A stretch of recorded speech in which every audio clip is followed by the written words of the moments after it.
बिस्मिल्लाहिर्रहमानिर्रहीम अस्सलाम वालेकुम। सुल्तान सलाहुद्दीन अय्यूबी रहमतुल्लाह अलैह एक रोज़ बगदाद की जानिब गए। वहाँ पर मौजूद उनके कुछ अजीज साथी किसी मुसीबत में आ गए थे, जिसकी वजह से सुल्तान खुद बराह रास्त उनकी मदद के लिए वहाँ पर पहुँच गए। वहाँ के मामला तय करके वो जैसे ही बगदाद से महल की जानिब लौटे, रास्ते में उनका गुजर एक हिंदू गाँव से हुआ। वहाँ पर बेशुमार हिंदू आबाद थे। यहाँ पर उनको ढूंढने से भी बहुत मुश्किल से मुसलमान मिलने थे।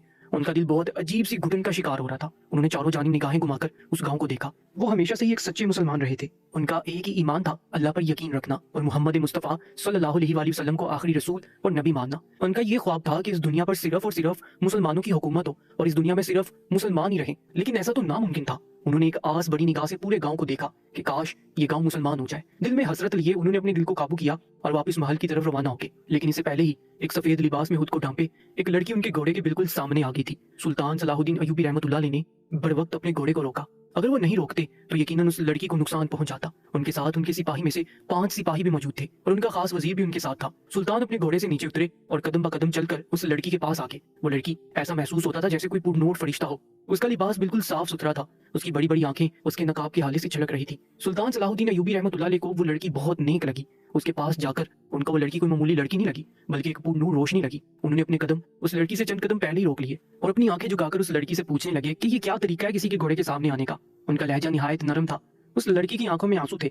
वो भीगी हुई आवाज में कहने लगी, सुल्तानी मौज़म, मैं दुखियारी हूँ, मेरा कोई नहीं है। मेरी जिंदगी यहाँ के जालिम पंडित ने बर्बाद कर दी है। उसकी आवाज में इतना दुख का अंसर था कि सुल्तान सलाहुद्दीन अय्यूबी रहमतुल्लाह अलैह ने बेसाख्ता सर उठाकर उस लड़की की जानिब देखा, जिसकी आंखों से आंसू छलक कर उसके नकाब को भिगो रहे थे। सुल्तान सलाहुद्दीन अय्यूबी रहमतुल्लाह अलैह परेशान हो गए थे, क्योंकि उनको ये लड़की बहुत परेशान लगी थी। उन्होंने कहा, कौन हो तुम, क्या हुआ है तुम्हारे साथ और किसने किया है, हमें बताओ, हम तुम्हें इंसाफ दिलाएंगे। वो लड़की कहने लगी, सुल्तान मौज़म, मेरा नाम रुखसार बिनते उस्मान है। मैं अपने माँ बाप की इकलौती औलाद हूँ। हम लोग इस गाँव में बरसों पहले से रह रहे हैं। हम लोग पर्देदार लोग हैं। हम अपने घर के अंदर ज्यादा रहना पसंद करते हैं। मैं सैयदजादी भी हूँ, लेकिन मेरे साथ बहुत बुरा हो चुका है। सुल्तान ने जब ये बात सुनी कि वो सैयदजादी है, वो बहुत मुतासिर हुए और कहने लगे, आओ हम लोग कहीं बैठ जाते हैं और मैं तुम्हारी बात सुन लेता हूँ। तुम्हें परेशान होने की जरूरत नहीं है। तुम्हारा जो भी मुजरिम है और तुम्हारे साथ जो भी हुआ है, यकीन जानो हम उसको बहुत बुरी सजा देंगे। सुल्तान सलाहुद्दीन अय्यूबी रहमतुल्लाह अलैह का मान भरा लहजा सुनकर वो लड़की मजीद रोई और सुल्तान के पीछे पीछे चलने लगी। सुल्तान सलाहुद्दीन अय्यूबी रहमतुल्लाह अलैह एक कुएं के पास जाकर बैठ गए थे। वो लड़की भी उनसे काफी फासले पर बैठ गई। उनके सिपाही और उनके वजीर उनकी हिफाजत के लिए आगे पीछे खड़े हो गए। सुल्तान सलाहुद्दीन अय्यूबी रहमतुल्लाह अलैह ने उस लड़की की जानिब देखा और उसको बोलने का इशारा किया। वो लड़की कहने लगी, सुल्तान मौज़म, एक रोज एक पंडित हमारे घर की दहलीज पर आया था। हम लोग दरवाजे पर आया हुआ कोई भी मेहमान हो उसको तकलीफ देकर अपनी दहलीज से नहीं भेजते हैं। वो पंडित जोर जोर से रो रहा था और कह रहा था कि मुझे तुम्हारे सर के 3 बाल चाहिए। मेरी माँ ने उसको भेजना चाहा,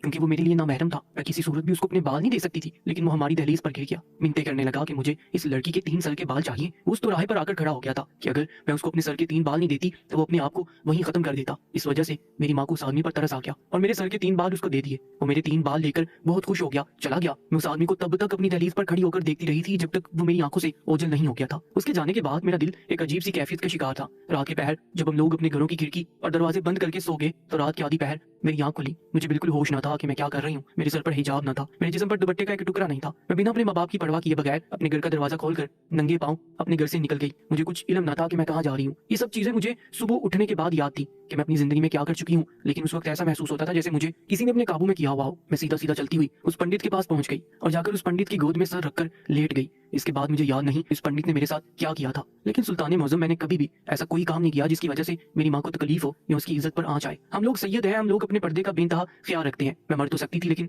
ऐसा काम नहीं कर सकती थी। लेकिन मुझे यकीन नहीं आता कि मैं ऐसा काम कर चुकी थी। सुबह के पहर जब मेरी आंख खुली तो मैं हमारे गाँव की नदी के किनारे पड़ी हुई थी। वो तो अल्लाह का लाख लाख शुक्र था कि उस वक्त गाँव का कोई भी अफराद अपने घर से बाहर नहीं निकला था, नहीं तो मुझे बहुत से लोग बेपर्दा देख लेते। मैं फौरन ही अपने घर की जानिब भागी। मेरी माँ परेशान हाल बैठी हुई थी। उनको भी इस बात का इल्म नहीं था कि मैं कहाँ जा चुकी हूँ। उन्होंने जब मुझे देखा तो वो मुझसे सवाल